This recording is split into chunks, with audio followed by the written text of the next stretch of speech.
May I say this, my lord? My learned friends who appeared for the appellant, I listened to them very carefully,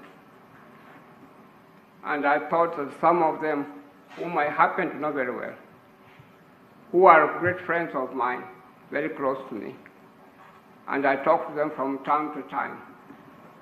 I got the impression that some of the things that they were submitting to your lordships, they are not things that they really stand for. They are not what? Things that they stand for. I happen to know them. Yeah, I thought that they were saying to you things that they themselves don't seem to believe in at all. I happen to know them. Some of them are great friends of mine. I eat with them. I take cups of tea with them. And I know what they stand for.